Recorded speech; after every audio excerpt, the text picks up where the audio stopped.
Hello everybody! You know me. Okay, no you don't, but you know who I am. I'm Isa J, your Smox Wrestling Alliance Heavyweight Champion. She told me not to hit her in the face, so I did it anyway. But you hit my glasses. Those are more expensive. Made a cool noise. And I'm here with...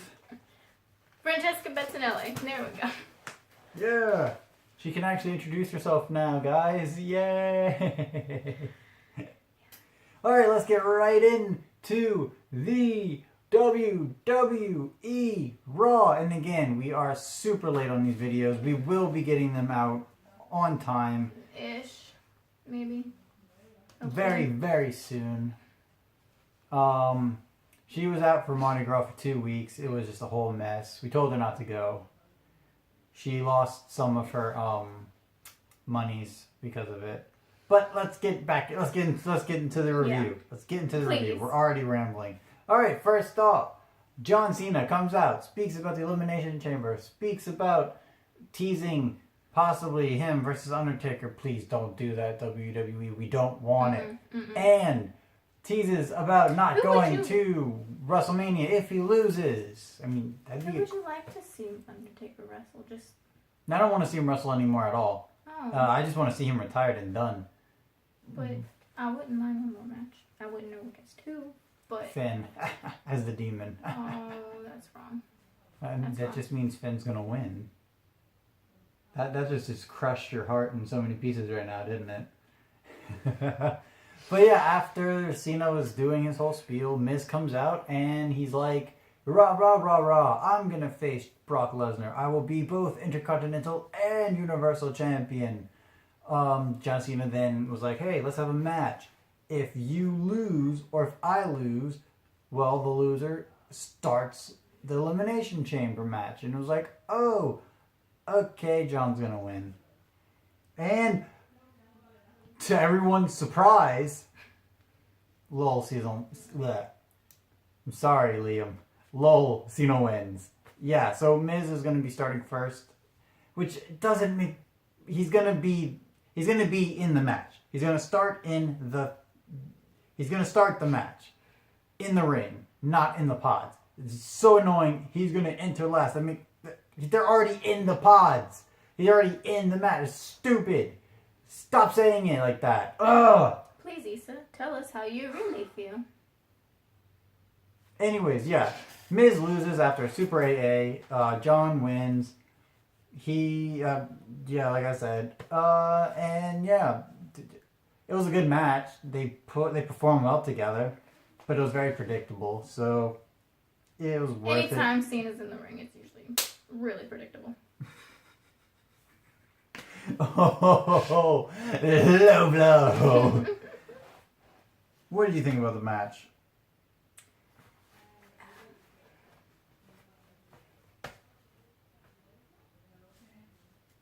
Okay. And then we had a Woken Matt Hardy segment about him going to make the Elimination Chamber the Deletion Chamber, which I found very entertaining because it's Matt Hardy and he loves doing this role.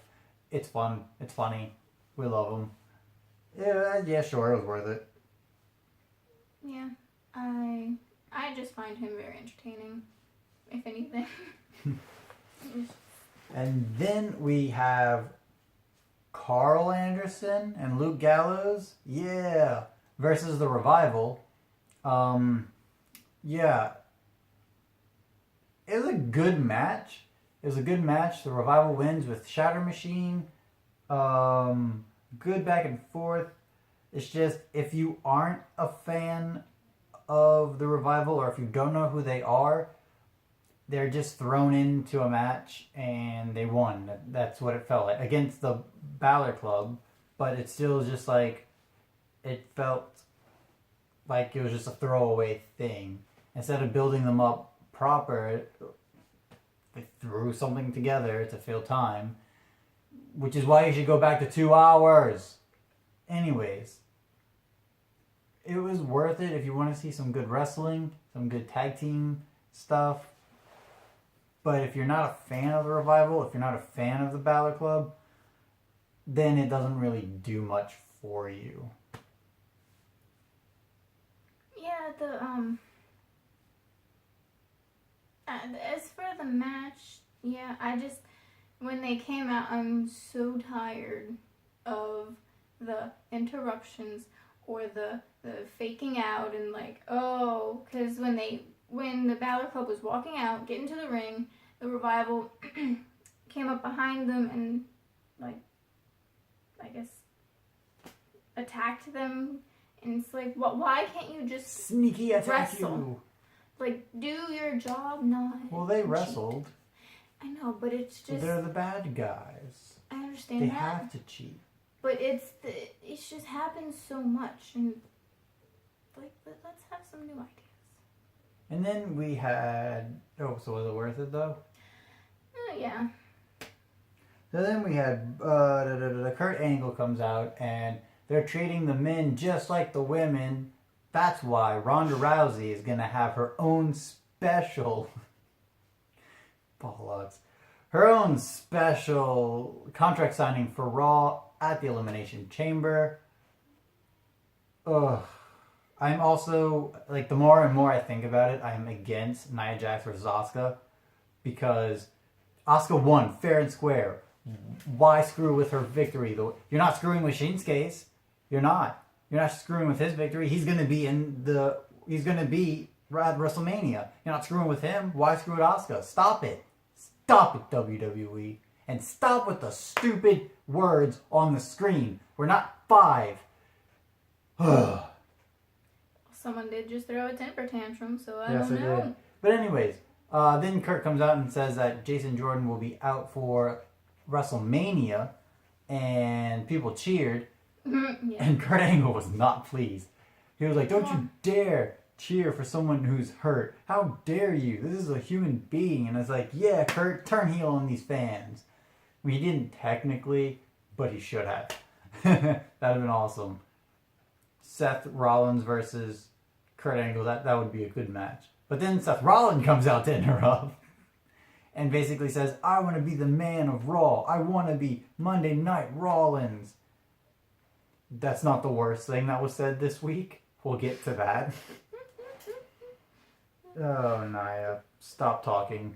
Anyways, then Seth was like, I want in the Fatal 4-Way. Let's make it a Fatal 5-Way. Kurt was like, I can't do that unless the fans think it's a good idea. Yes, Chance. The Fatal 4-Way, the last chance Fatal 4-Way is now a Fatal 5-Way with Seth in the picture. And there's a reason for that. But it was worth it because Seth was funny. Seeing the WWE Universe get scolded was great. But it wasn't really much of anything. What was your thoughts on it? He could have just emailed. I understand for like the storyline, but there wasn't.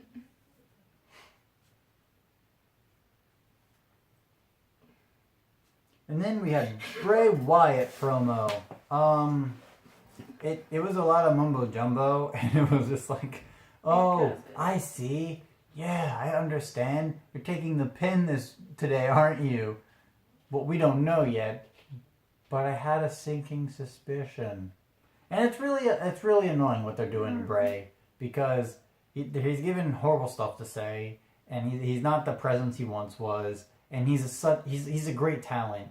But they don't use him properly at all. Because never mind, I'll be nice. So they're known to not really use their talents wisely. Just continue. Did you like the promo? See, she didn't even remember the promo, so it was that bad, you guys. Throwing me under the bus. No way. I didn't like it at all. I thought it was horrible. Sasha Banks, the boss, versus Bayley, the hugger, in Bayley's hometown. Thing didn't start. So odds are against Bayley from the get-go. Odds are against Bayley from the get-go. think I'm gonna start fixing my hair like this for every what is it we Review. do? Thank you. Review. Every review, just because. Yeah, it was a really good match. These Baylor two Club. have, wow. These two have really great chemistry together ever since NXT. Now in the main roster, Bayley was just pulling out all the stops. A super Bayley to belly onto Sasha from the turnbuckles to get the win in her hometown of all places. That never happens ever. I was super pleased. I was really happy with that. Bayley deserved this win. It was so great. I was so happy she picked it up. The crowd was behind this match. It was a really good match. What do you think of the match? I did like this match. It, like you said, it kind of feels like they never really let Bayley win.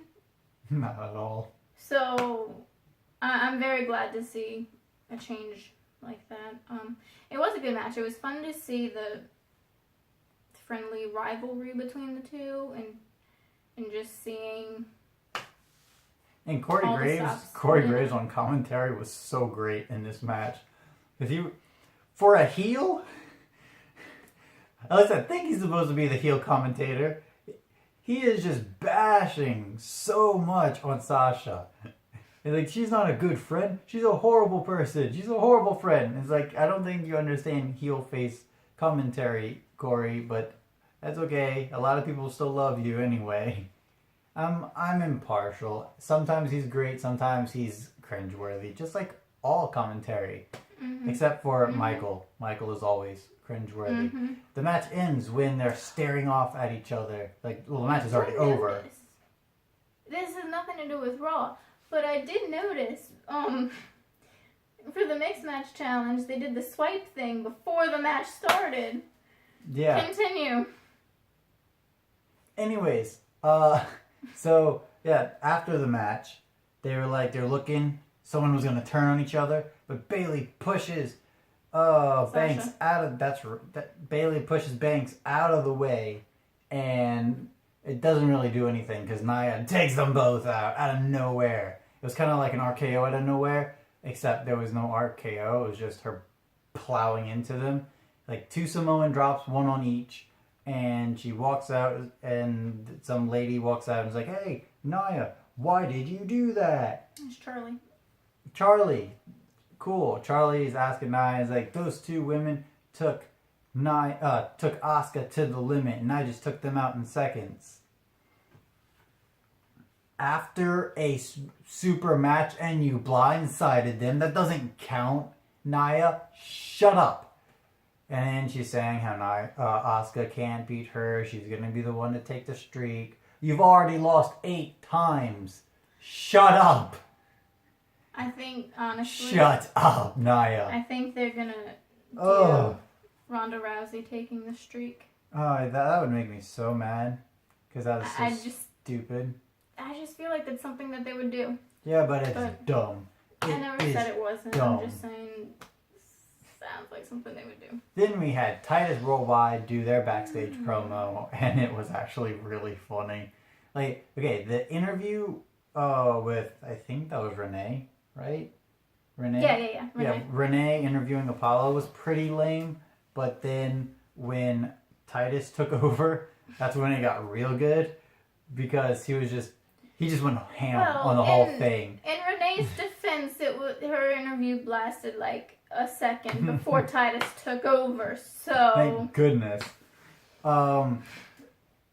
Titus is great. He's such a great personality. And then Dana Brooks goes, "Cruz can't lose." And the reaction from Titus was so great. He's yelling at the merchandise, like, "Guys, merchandise, you gotta make this. Cruz can't lose. Cruz, oh, we're gonna put it everywhere. On shirts, on socks." Oh gosh, yes. Push this man. Push Titus. I know, he worldwide. Oh, he's so great. He's so great. Yeah, it was worth it just for Titus's reactions. Oh gosh. Yeah, he's funny. That was a very funny segment. And before their match, Alexa and Mickie James had a little bitty promo in the back, a little bitty segment in the back. basically saying why stuff is going down. Obviously, Alexa was lying, but she made it seem like she wants to keep Absolution away from the belt. The match was Absolution minus Paige, so Mandy Rose and Sonya Deville versus Mickie James and Alexa Bliss. And Alexa didn't weasel her way out of anything, which was nice. She didn't heel it up. She acted like a babyface in the match, which was good. Unfortunately, Mickie James still looks pretty dumb in the ring at times, especially when she loses. But the match ends when Paige is distracting Alexa. Sonya pulls Alexa off the ring side. Mandy Rose gets her finisher onto Mickie James. 1, 2, 3. Absolution win. They start beating her up, but then Alexa comes and saves the day once again. It was sloppy, but I like the story between Alexa and Mickie. It's really interesting because I love Alexa and Mickie. So I'm really interested to see where they take this story to Elimination Chamber. So yeah, it was worth it just for that. Yeah. I know it's starting to sound like a broken record, but I'm just so tired of the distractions and everything. It's like, why can't... Well, that's tag team for you. That's always going to happen. Well, okay, no. Paige didn't even have to be there. But, you know, that's just me.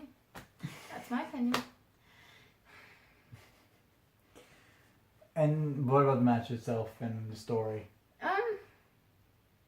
Yeah, I think it will be very interesting to see where the story goes for the Elimination Chamber. Mm-hmm. Last week it was very different to see Alexa kind of, I guess, come to the rescue for Mickie James.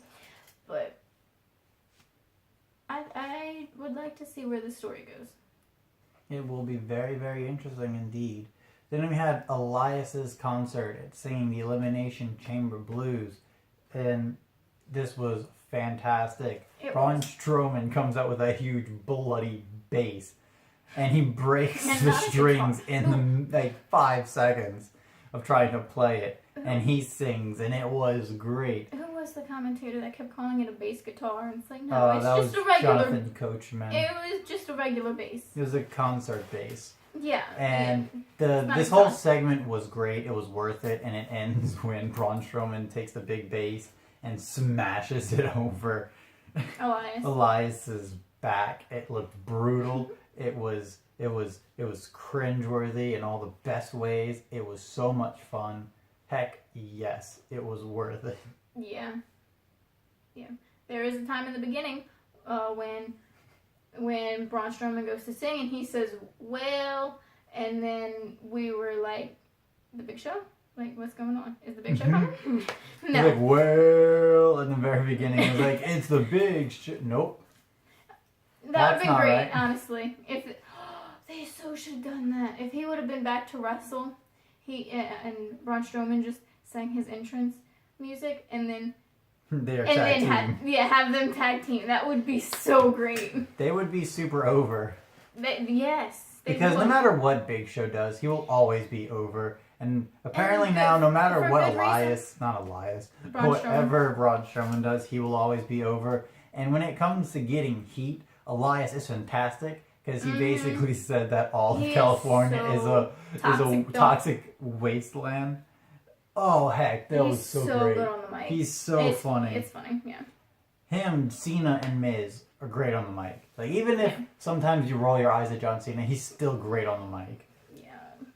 But okay, so we had a Finn backstage selfie promo. No, I did not like it. It was boring. It was lame. I liked the same old thing. I liked the rhyming. It was just, it was boring. Then we had, nope, I skipped something. What? Okay, they had a backstage segment with Roman Reigns and Roman Reigns and Seth Rollins, and they did a little scuffle, and it was like, hey, Roman, stop it. I want to read. Continue. Roman Reigns, Seth Rollins, they had a little backstage things like, hey, wouldn't it be crazy if I entered the Elimination Chamber? Yeah, it'd be crazy, and I'll eliminate you too. Ha, don't go there. Stop being crazy, because I'll probably eliminate you, Roman. Ha ha ha. And then the bar comes and they're like, hey, you, what is up? You are a horrible tag team partner. Look at Dean, and now look at Jordan. They're injured. What Cesaro says, so funny. I don't even remember, but it was great. funny. And then Roman's like, you know what? You, Sheamus, I'm taking you on.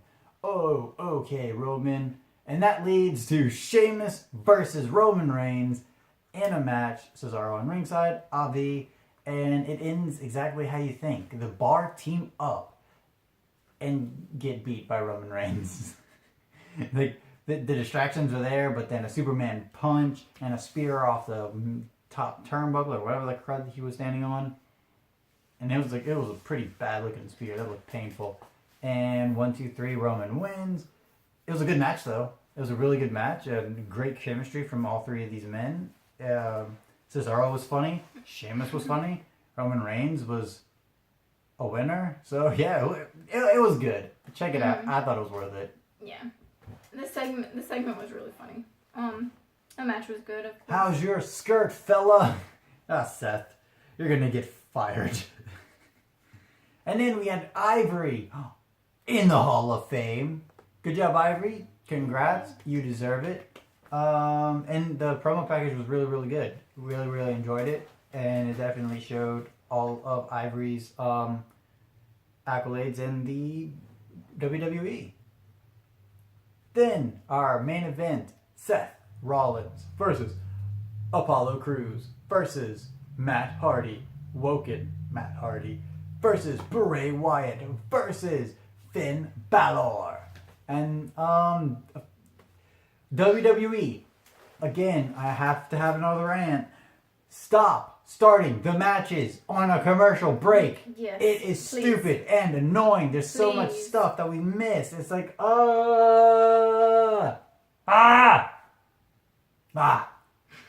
So, this match was amazing though. I mean, of course it is. All 5 of these men are talented in the ring. It was a great match. I want to say, go check it out and watch it for yourselves. It was that good. I don't want to actually spoil anything but the ending. I was about to say. The Tower of Woe happened, and Apollo was the one who gets flipped and thrown away. The one who gets slammed was Bray Wyatt, and the ones who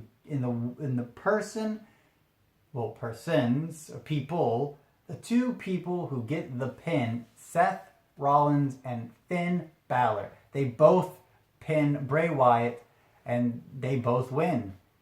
And they are both in the Elimination Chamber. So, good job, WWE, making the women feel like equals. Yes. Because we now have the first ever 7-man Elimination Chamber.